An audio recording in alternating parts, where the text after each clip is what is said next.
Hi everyone, I'm Saara El-Arifi, the author of the upcoming novel, The Final Strife. I've got an amazing panel today. You've got Rebecca Kuang of the Poppy War series, aka the series that broke me, and Catriona Silvey, the author of the wonderful Meet Me in Another Life. I'd love to hear from you both about your novels and an introduction yourselves. Start with Rebecca. Hello, I'm Rebecca and I'm in Nantucket on vacation, which is why I'm sitting in a bunk bed without my books behind me. So I wrote the Poppy War trilogy and the last novel came out in November 2020. And now I am working on what I hope will be the last major revision for Babel, which is coming out in August 2022, which is set in 1830s Oxford and is a dark academia about students and language and translation and empire. And I'm so excited about it. So are we. And Catriona. So hi, I'm Catriona. I'm a debut author this year. So my debut, Meet Me in Another Life, came out in July in the UK, in the US in April.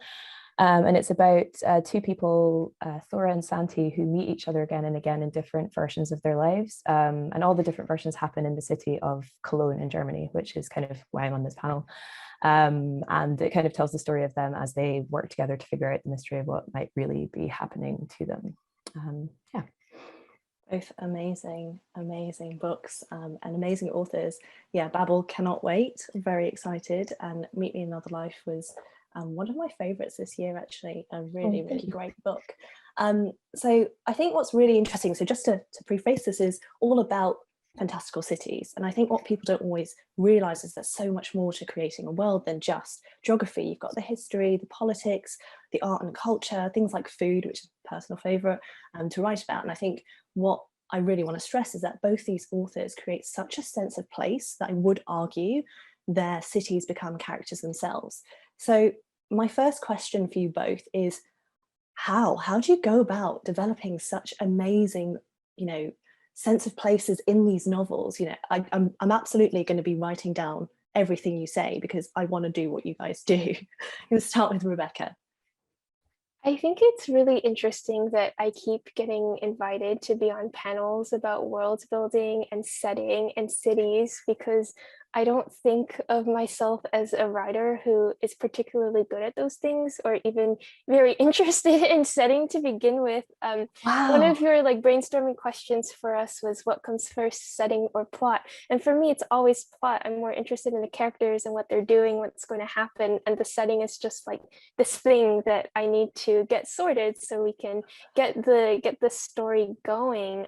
But because I think since I'm lazy about world building, I think I employ a number of shortcuts to get there that end up developing a vivid sense of place, if only because I'm not overthinking the details of the world and trying to create something new.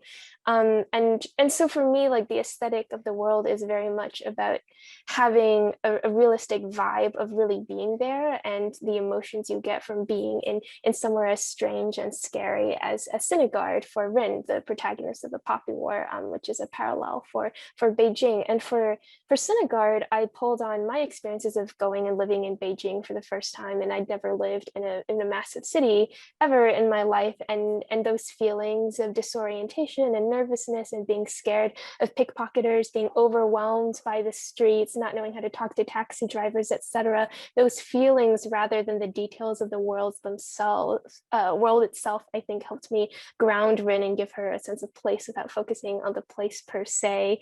And similarly, when I was coming up with the world for Babel, I was pulling on my own experiences being a student at Oxford and Cambridge for the first time, and that sense of being an outsider and seeing this place that has so many layers of history and fictional representations that I had formed in my mind, and contrasting that with the reality there. So it's all about the characters' feelings within that place. And I write a lot of characters who are outsiders, people in the margins, encountering places for the first time. So I think that's where that comes from. But if I fooled the world into thinking I'm good at settings, then that's great. You really did. I can't believe you just said that you were lazy with the setting. I was so immersed. I could see everything. I could smell and taste, particularly that scene with Katai when Rin said, "You can eat whatever you want."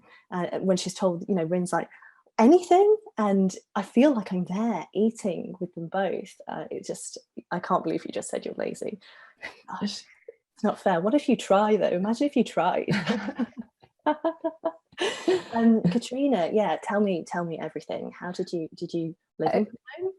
No, I did visit, but I mean, at first, just to say, like, I'm like equally relieved to hear Rebecca say that, because I think, especially in science fiction and fantasy, there's this perception, or maybe this is just a perception I get, that the correct way to do things is to start with your book of, you know, world building stuff, and to basically act like you're playing a role-playing game, and you've got the setting and you've got all of the kind of encyclopedic details, and then you sort of insert your characters into that.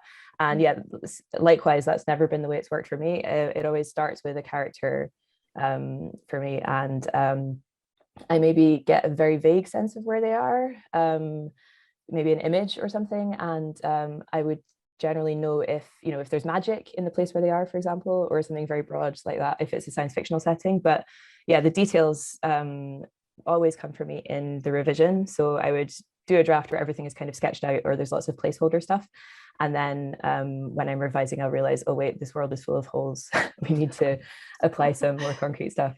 But kind of like what Rebecca was saying, what I try to do is evoke the kind of sensory details of being in a place, rather than have a completely encyclopedic background knowledge. So yeah, I mean, I read to hallucinate vividly, and I think that's not the case for all readers. You know, I know some readers don't even kind of do the mental imagery thing, but that's what I try to do, is I try to create strong images, whether those are visual or auditory, or, you know, smell, stuff that appeals to the senses. Yeah, so when I went to Cologne, that's what I was trying to do. I was trying to say, okay, what does this look like from this angle? What does the air smell like? What's the weather? That kind of thing. So yeah. Amazing. I think it's really interesting. So you both you very much start with characters / plot rather than setting. Personally, that there was the exact opposite for me. I saw like blue sand dunes and a white tree, and then I put characters within that. Really, really fascinating. So a bit of a left field question. So if you had 24 hours and you were within the setting and the context of your novels, you've got to pick one, Rebecca. What would you spend your time doing? I think it could be quite scary, particularly within the series of the Poppy War, but I'd love to hear, where would you go? What would you do? Would you observe your characters? And I'll start with Rebecca. Well, I would not want to spend 24 hours in the world of the Poppy War. I think if I did, I would just try to find like a room somewhere and hide to survive the night. But if I were dropped into 1830s Oxford, I similarly would not want to be out on the streets very much. I don't think it would be a super safe place for me, but I would love to walk into one of the bookstores. Well, especially one of the London bookstores, because I think that there is still a lot that we don't know about print culture at the time, and reception of popular texts, and how they were being shelved and how they were being presented, and what like fresh bound volumes looked like. And I would just be so interested in seeing like what was flying off the shelves, what people are getting excited about. And I'd love to pick up like some penny dreadfuls from a newsstand and read them. I think that would be so fun. And I would just try not to eat for 24 hours, because I think the food would be terrible. So that's what I would do. I would read. Yeah, you probably get some sort of disease as well. Anyway, Catriona, how about you? I would probably do the opposite, in that I would just eat for 24 hours, I think. I had some really great food when I was in Cologne. It's all, you know, very German food, so like a lot of carbs. But yeah, I just have a massive breakfast, and I can't really answer what I would do in the specific version of Cologne in my book without major spoilers. There's so many things I would really like to say that I would do, but it would kind of ruin everything. So but I would like to go to the bar. There's a bar in the book called the Centaur, where Brigitte, the kind of grumpy barmaid, I would ask for maybe some of the local lager and a glass of wine, which are my two characters' kind of signature drinks. And also specific to the world of the book. So one of the main characters, Santi, he's an artist, and he, at some point later in the book, he starts to paint murals all over the walls of the city. And specifically, there's an abandoned house that he fills with paintings that are kind of scenes taken from his and Thora's lives. And I would like to go and see that house. because basically I'm not a visual artist at all. I can't draw. And so I like to describe beautiful art as a kind of cheat because I can't make it. So if it were possible for me to go and see those paintings, I would love that. That's really interesting. Yeah, I actually found that that scene so vivid because you've been on those lives with them. You also see them on the wall. It was really, really interesting. I'd love to talk about maps a little bit. So what I thought was really great, Catriona, you kind of ground the reader at the beginning with like, this is Cologne. This is where this is set. Everything else is going to change constantly. And I think that's really amazing because Santi and Thora have multiple lives throughout the novel. But you're really, the reader has their feet planted in Cologne. This is it. The clock tower is here. This is where we're going to be. How did you go about plotting each iteration of their lives with the map? Is that something that you actively had, like, I've heard of authors having like literally a massive map and they're pinning things on and literally step by step where the character goes. I'd love to just hear how that process worked for you. So again, I'm much more slapdash than that. I had a physical guidebook actually, so it was both a set of maps of the city and kind of a reminder of where the salient places were. But I also just had a permanently open Google Maps tab, which, like, thank goodness for Google Maps, because if I ever needed to know how long it would take the characters to walk from point A to point B, how long their conversation could realistically be, because I did want it to be kind of semi-realistically grounded in the actual city, then I go, okay, so they start here, they end up here, how long have they got, kind of thing. But it's funny you mentioned the clock tower because that's not actually in real Cologne. yeah, I did know that. yeah. So part of it, I guess, was kind of looking at the real map and going, okay, so I know vaguely where these made up places are. And yeah, the process of putting together the map for the front of the book, I love that because I basically just got to put all my research material together into a PowerPoint and send it to the poor map designer who was probably just like, what is all this? So yeah. Really interesting. Rebecca, specifically for the Poppy War series, I guess, it's an entirely made up, Nick Arn's entirely made up. I would love to hear, like, I think it's really fascinating how people actually get the blobs of the map together, because I think famously George R.R. Martin said, he turned, Westeros was Ireland turned upside down. I'd love to know what was it, just literally, here we go, this is the country, or was it very much based on real life? And how again did you plot the world? You've got the 12 provinces, which ingeniously named. I'd love to hear about how you plotted against those as well. Oh, that's a question for the map designer, because I don't know how that map came together, because I don't really have a sense of direction and I have very bad spatial awareness. So my partner is always astounded when we're driving around New Haven and I just don't know where we are or how to, like, we could be a block away from home and I wouldn't know how to get there. So when I was drafting the Poppy War, that world is just very clearly based on medieval China. So what I did was, when I needed to reference a mountain, it was a real mountain, and when I needed to reference a lake, it was a real lake. But because I have no sense of northwest, like southeast, or how anything runs in relation to each other, I would just throw in landmarks whenever I needed them for the story, but I had no map in mind. And it wasn't until we were in production and my editor, David, was like, can you draw a map for us so we can create a pretty one to put in the front of the book, that I was like, I can't, because I don't know where anything is.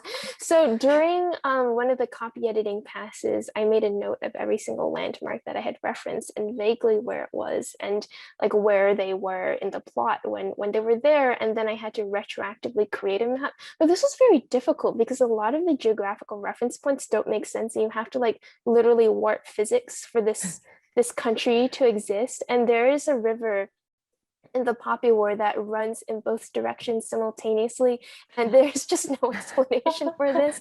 They had to take it north once and they took it south once, and I just couldn't figure out a way around it. With all the other rivers, I got really creative with like topography and altitude and how rivers run. Wow. Because they don't make any sense either. So somehow that map was created and was sent to the poor map designer,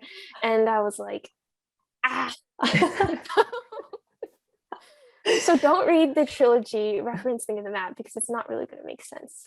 For Babel, things are a lot easier because Oxford exists and there are real maps from the 1830s that I could just consult. And even so, the copy editor is going to have a very bad time because I have a lot of Sorkin-esque conversations where they're chatting and walking down roads rapidly and turning a lot, but I don't think I've done it correctly, so they're going in a circle. Be fixed at some point in the future. Amazing. I know we've just talked about how sometimes, Catriona, you're saying you use Google Maps and stuff. I think research is such an important part of, particularly like with Babbel, research must be so important. Another kind of wild question for you, just because I find it so interesting. What is kind of the weirdest rabbit holes of searches that you've gone down? I know that sometimes I can be like Googling, okay, the properties of sand. I don't know why I needed that. And end up on like, how long is an alligator's tooth? There are no alligators in my book. I don't know why I end up on that rabbit hole, but I think it's really interesting to kind of give an insight on, some crazy search history terms. Can start with Rebecca. Oh, I have a lot, especially because writing about early 19th century England, like that's a period where we do have so much evidence and primary sources on what life was like. So there's really no excuse for getting some details wrong. And so I have two. The first is I started reading a lot about flammable dresses, like the kind that could burn really quickly, and like there are these horror stories of ballerinas, their dresses catching fire on stage and the dress apparatus like being welded to their rib cages, and they died, of course, because for a lot of the 19th century it just wasn't important to dressmakers that the dresses weren't flammable. And these are also very large dresses, right? So you're in the kitchen and there's an open flame and it's easy to be set afire, and none of this happens in the book. I was just researching women's fashion and I was like, oh man, this is terrible. I've never thought about that before. No, it's so sad actually. And I'm waiting for like the horror story, or the horror novel to come out that's all about this and Victorian ghosts. Yeah. But the other detail that I did have to research was on one of the early chapters, there's like a throwaway reference to, oh, you should use the toilet before you go. And I was like, oh, when I was in England, people said water closet a lot. Would they say water closet? And then I looked it up and it turns out, no, in the 1830s, they wouldn't have like had indoor plumbing yet, or that kind of indoor plumbing. So it wouldn't be a WC. So it was just like a public toilet. But then I was wondering like when these were constructed and if they had public toilets at all, and it turns out they did, but not for women. So for a lot of the 19th century, women were constrained to what was called a urinal leash, which was that they couldn't venture, not like a literal leash, but they couldn't go out in public further than they had access to a private restroom, because there was nowhere in public for them to go, which as a person who pees a lot, I would find really horrifying. So we're free of the urinal leash now, and that's something I didn't know before. Wow. Okay, the urinal leash. That's an interesting one. Catriona, what about you? I mean, I don't think I can top the urinal leash, but I know. I don't think anyone could. I guess probably the weirdest would be when I was Googling how to catch a parakeet. So Cologne, like a lot of, there's quite a few Northern European cities who have these populations of feral parakeets, specifically these bright green rose-ringed parakeets. They're really beautiful birds, but they're either from pets escaping or zoos possibly like deliberately releasing some of their specimens. There's kind of just parakeets roaming wild. And yeah, we've got some in the front of our house actually. Oh, right. Yeah.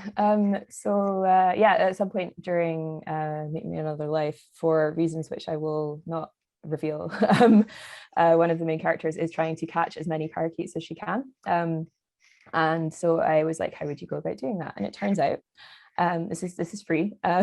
You get some millet, because they really love millet.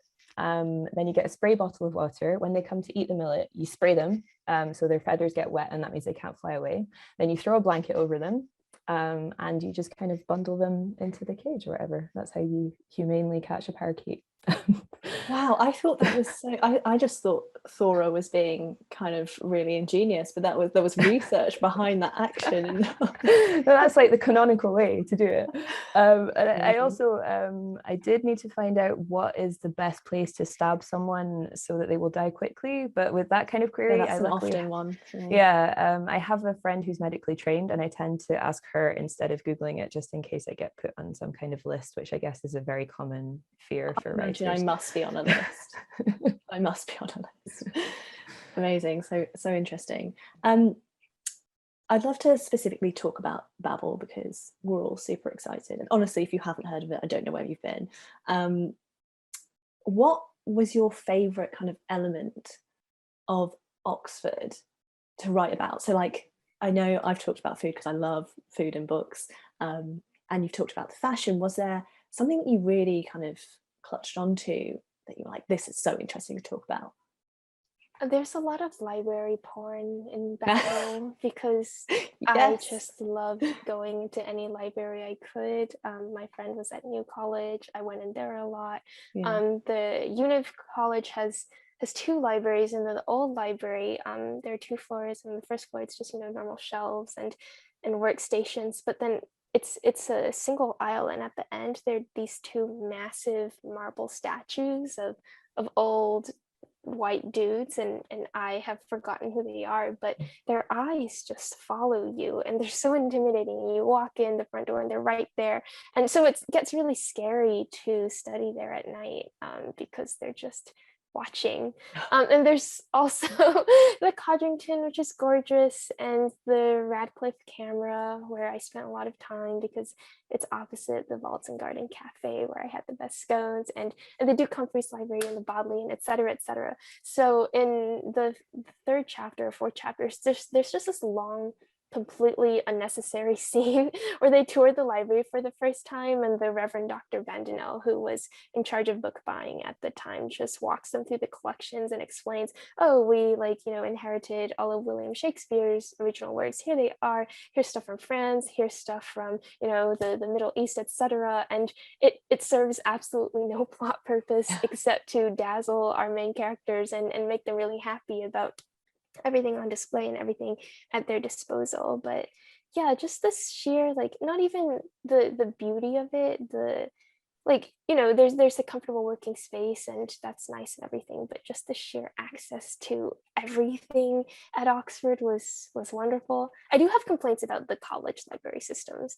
So basically so Oxford and Cambridge, compared to US universities, are really decentralized in how everything works. So you can't usually get access to any of the college libraries unless you have a friend there. And also you can't get access to checking books out of the different faculty libraries unless you're part of that faculty. And here we just have access to all the libraries. So that was crazy to me. So I rewrote things in Babel so that the students at the Translators Institute, because of their special translators privileges, get access to every single library in the university, which actually seems like a really silly detail that I don't think readers will care that much about. But to me, that's pretty magical. Yeah, like you said, library porn. Catriona, what was your favorite thing to write about in Cologne? There are so many elements and so many chances. We get, you unravel neighborhoods through, Thora and Santi's lives. And every time it was like so fresh. What was your favorite thing to write about? Probably the neighborhoods. So specifically, the neighborhood where Thora usually lives, Ehrenfeld, which is a kind of I guess ex-industrial hipster neighborhood of the kind that, you know what kind of neighborhood I mean when I say that. So it's full of amazing cafes and beautiful street art. And my favorite thing about it is it has a lighthouse. Despite the fact that Cologne is absolutely nowhere near the sea, there's an electric company that used to do testing there. And so they just built this lighthouse coming off their factory where they would test these extremely high wattage bulbs, and the lighthouse is still there. Wow. And it's just the weirdest landmark that you can see from miles away. And I'd written a draft of the book before I visited Cologne, And when I visited, it was things like that I was like, that this has to be a location in the book. So Yeah. the lighthouse was one of them, and another one was the bridge covered in padlocks, which again that wasn't in the early versions of the book, but I saw that and I was like, yes, we can definitely use this. So yeah, I thought that was really, really lovely as well, that scene of them walking down it. I think actually, Rebecca, this is a Babel / Poppy War series question. Historical periods are so important to settings, and I think with the Poppy War series, it's very clear that there's, you know, influence of the War of Resistance, Chinese Civil War, and it also kind of, it feels like an alternative history. Not an alternative history that anyone necessarily wants to live, but an alternative history nonetheless. What was it that, for both your books, like led you to kind of writing about that historical period in time?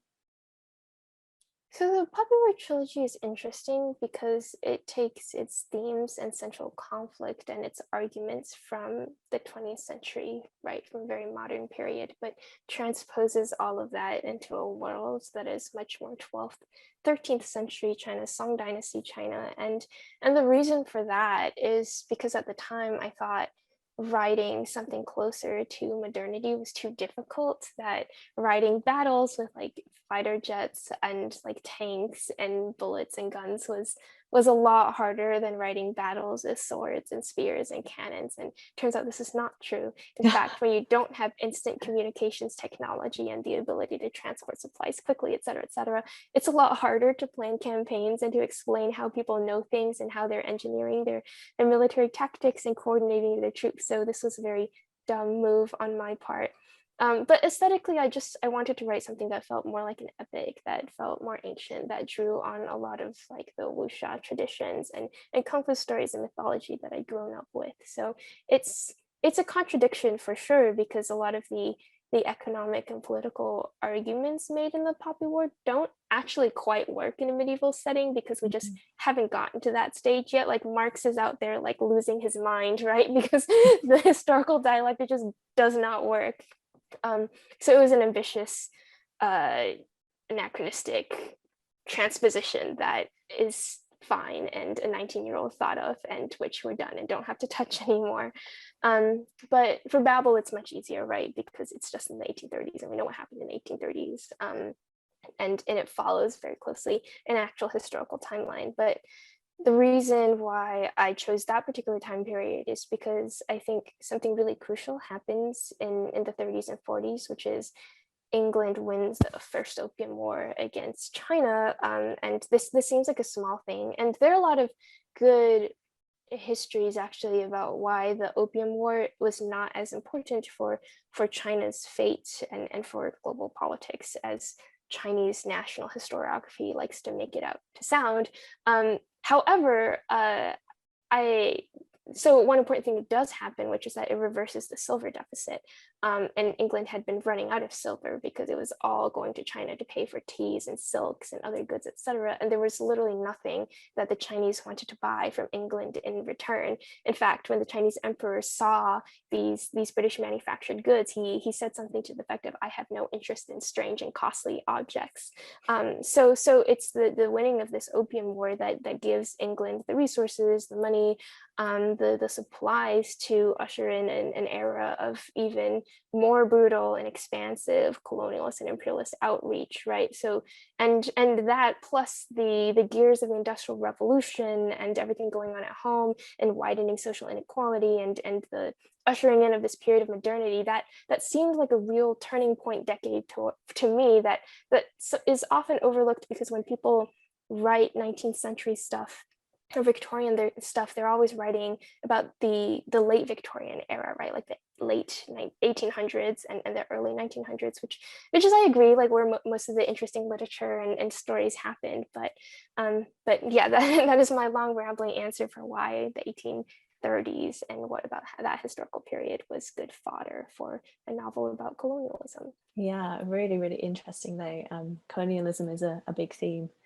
in my novel as well, and it's certainly I kind of echo some of the things that you talked about with the Poppy War series, I pulled on different elements of different timelines and just shoved them in an entirely different new world. I also thought one thing for me was like, I can't deal with electricity. And I was like, I can't put electricity in this world. It would just be too difficult. And that actually has helped me to an extent. Catriona, almost totally, totally different. You have kind of a timeless period in Meet Me Another Life that I thought was really interesting. Sometimes as a reader, I was like, it's the 80s. No. It's 100 years in the future. No, 1,000 years in the future. No, 90s. It's the 90s. And constantly you're like, wait, what? And I loved that element of like, where are we? Which it just really kind of kept me so enraptured with these two, sometimes lovers, sometimes not, but definitely friends throughout their whole journey. How did you go about kind of approaching that, and why did you make that decision? So I don't know if I can really answer this without spoilers. Without the spoilers. But that's interesting that it kind of, so in a sense it was a deliberate decision, but in another sense, I didn't know what the reader would think. So it's really interesting that you were kind of hopping back and forth. So I guess I did make some decisions, like they have mobile phones, and that obviously places it in a certain, it's not before a certain time at least. But then in some iterations they don't have mobile phones, and I was like, but they don't have one here. And I was like, is it about time travel? I'm not going to spoil it, but there's so much that it has the reader just guessing. But yeah, I don't think I can say anything more, because I'm just going to end up accidentally spoiling my entire book. So. Well, people will just have to buy it. That's all I'm going to say. They're just going to buy it. What's really interesting, Rebecca, I think, when you're world building, is the choice of names. Now, I mentioned, you use the 12 provinces and the zodiac names there, which I thought was really great. You have Synagard, you have all these amazing places. Now, how did you come up with those names in the first place? I think that's always really interesting. Like for me, I'm like, okay, who do I know that's kind of like this character that, smells like this person that could be this person? And I just like literally just pluck names out of thin air. Sometimes they really have a deeper meaning, because I often like take Arabic words or Ghanaian tribal words and swap those around. How about you? Was there any that that had deeper meaning that no one would know but you? I don't usually pick names based on deeper meanings. I do lift names wholesale from mythological texts. So Sudaji, Jiangziya, etc. Those are actual characters from this epic called The Investiture of the Gods, which is just really batshit crazy epic that is so entertaining, and has a lot of little snippets that I drew on in the Popular trilogy, and my versions of those characters are different enough from the actual versions that I felt fine pulling them into this world. But so when I'm thinking about names for main characters, I think a lot just about sound and what those sounds evoke in me. So I joke a lot about how Fang Runen, Rin is the protagonist of the Popular, how her full name sounds like Runen because she's ruining everything. But really just something about that collection of letters, Runen, it felt, humble, but also driven and ambitious, and in fact like somebody who would one day ruin everything. And for everybody else, right, it was just throwing letters on like a whiteboard and playing around different combinations until I saw things that I liked. I think, and I wonder if other authors feel this actually, and I'm curious about your process. I have different personalities associated with different letters of the alphabet. So S to me is always a little interesting and mysterious, and sexy, and A is very bland and like a stand-up, like ordinary good hero type person, and V is vixeny, which is why Venka's name starts with V, and K is a total what's the word, like left ball, curve ball, like something unpredictable. You could do anything with K. So and that's how you get the names for a lot of the main popular characters. And I don't know if that makes sense. So interesting. That's really interesting. Letters, no, I don't get much feeling from letters. Definitely I understand like the combination sometimes just really feels right. But yeah, I feel like that's something that I'm definitely going to apply to my process. It feels like, you know, V is vixen. Yeah, it could work for sure. How about I think you, of Katrina? that clip. Oh, real sorry. quick. No, I think of the clip from The Office where Michael Scott says R is the most intimidating letter of the alphabet, and that's why it's not called a muck duck. Yeah. So Oh god, great series.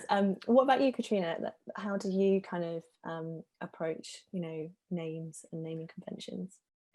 I just kind of collect names that I really like, that I've come across at various different points in my life, either from fiction or from usually not people I know, because that gets very awkward, but you know, people you might have heard of, and then I'll find a character that really suits that name. I don't have the initial letters thing, but that's so interesting. I was an academic linguist until quite recently, and I have to like talk about that a bit, because that's like synesthesia basically, right? It's the phenomenon where you have like associations with certain sounds or certain numbers or certain letters that are kind of beyond language. That's really cool. But yeah, sound definitely plays into it for me as well. That there's some names that, you know, maybe sound more harsh, that would be better for a more aggressive type of character. But yeah, I have sometimes changed characters' names during the drafting process, and that always feels very weird, because there's a ghost of their former name that is still there somewhere, and sometimes it'll even slip out when you're talking about them, and I find that a weird process. It's like you have the different versions of this person that you've kind of invented over time. Yeah, I know for me, so up until very recently, I had an area of the city, of my main city, called the Barrel.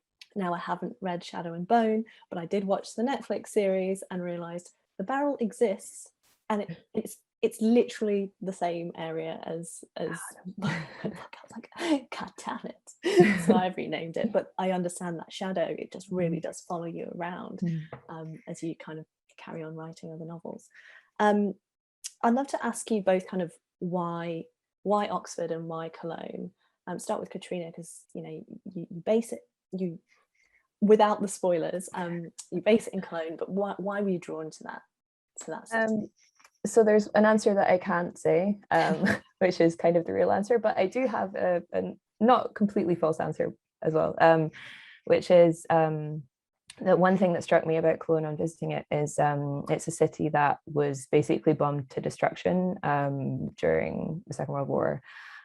So much of the old town in particular is kind of a simulacrum of what it was. They kind of rebuilt a lot of these old buildings, but not all of them, right? So there's also some new buildings that are kind of mixed in amongst those reconstructions, and all of that gives it a kind of feeling of a patchwork city that's kind of got gaps and holes that you could maybe fall into, and so that made it suit a story where, as the characters go through the book, the city does in a sense start to kind of fall apart in front of them. So yeah, I guess a city with fault lines was one of the reasons I was drawn to it. Oh, I love that. Rebecca, you study at both Cambridge and Oxford, and you've chosen Oxford for Babel. Is that you putting a stake in the ground? I do think that in terms of universities that have more of a popular fictional image, right, that have more mythology and lore surrounding them, I think Oxford edges out Cambridge just a little bit. Also, Cambridge is smaller and more boring, and there's less sense of a metropolis. So Oxford seemed like the obvious choice, but Yeah, I had been wanting to write a dark academia book for a long time because it's one of my favorite genres of fiction. And as someone who has spent a lot of time in school and is still in school, I think we all write from what we know. And I write a lot about students and scholarship and academic, hotbed environments. And I also wanted to do a different kind of dark academia novel that, instead of inventing a horror within the hallowed halls, treats the existence of those hallowed halls themselves as the horror, and how they came to be, and the money and blood that they were built on. And if that is what you want to talk about, then the pinnacle, right, of the ivory tower of the beautiful institution built atop a hill of bones and blood and coercion and slavery, Oxford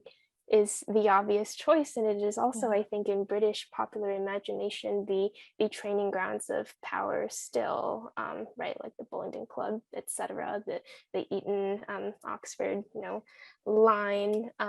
So Oxford seemed like the right target, and I was lucky that while I started drafting it, that was the place where I happened to be. I think if I were still at Cambridge, maybe it would have been a Cambridge novel.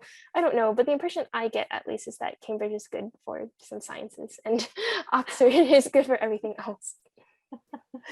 Amazing. You've like my next book is set in Cambridge. I'm just going Is to it? drop that in there. Fight. I have chosen poorly. I do think Cambridge is really romantic. I just think Oxford is a little more romantic. Amazing. No, there is, as you say, there's like a long tradition of especially speculative work set in Oxford that is so rich. Yeah. So I've got, unfortunately, the final question for you both, as we come to the end of the panel. What other fantastical cities have you really been inspired by, or like in awe of? I know for me, I can barely walk down a London street without kind of jumping away from the shadows because of the Bone Season, Samantha Shannon's book, that just really, really still haunts me. How about you guys? How about you, Catriona? Is there anything that you were really inspired by in other novels? So one of my favorite fantastical alternative cities is in Aliette de Bodard's Dominion of the Fallen series. So starting with the House of Shattered Wings, she paints this incredible ruined Gothic, like so Gothic Paris in the aftermath of a magical war. There's fallen angels wandering around. There's a Vietnamese dragon kingdom under the River Seine. There's backstabbing and intrigue. There's actual Lucifer, and it all takes place. The kind of, you could tell that she absolutely knows Paris, and also it's a version that is truly different and truly fantastical, and you really get the sense of not just that it's scarred by war, but that it's specifically this kind of twisted magic that is evoked so beautifully in those books. So yeah, that's one of my favorites. Amazing. How about you, Rebecca? I have two recommendations. The first is I've just been lucky enough to read an arc of Tochi Onyebuchi's Goliath, which is coming out in January, and it is about a near future version of New Haven amidst the struggle of gentrifiers and space colonizers and the people who were always there and fighting to survive in the city. And it was a really fascinating introduction to New Haven because I read it in the first month that I'd moved there, and I could already see a lot of these racial lines, these class lines in existence, and I think Goliath is a really smart extrapolation of how those might be exacerbated and how they would develop over very real worries of climate change and other natural disasters that we're facing now. So it was a scary introduction to my new city, but a really gripping one. And I also really love, and this isn't even really a recommendation because everybody will have read it already, but Jonathan Strange and Mr. Norrell, which I read as a vocal training for Babel.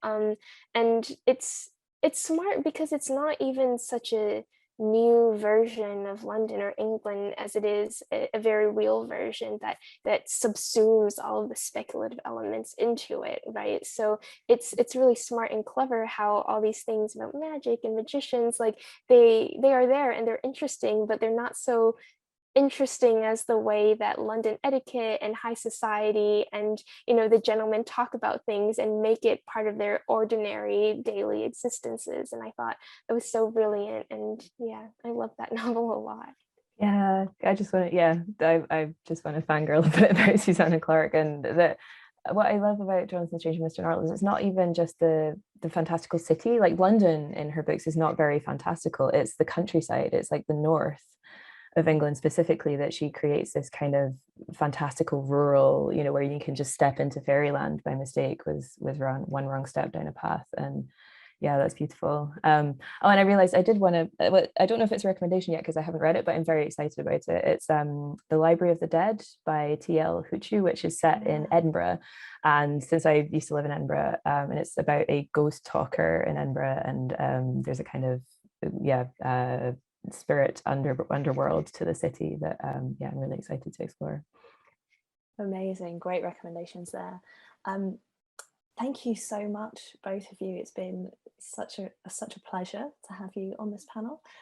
Everyone, I hope you've enjoyed yourselves and enjoy the rest of VoyagerCon. Please do order, if you haven't already, read the Poppy Wall series, of course, but you know, have the tissues at the ready. And Catriona Silvey's Meet Me in Another Life, honestly, just really magical. So please do order those. Thanks so much, everyone. Thank you. Thank you.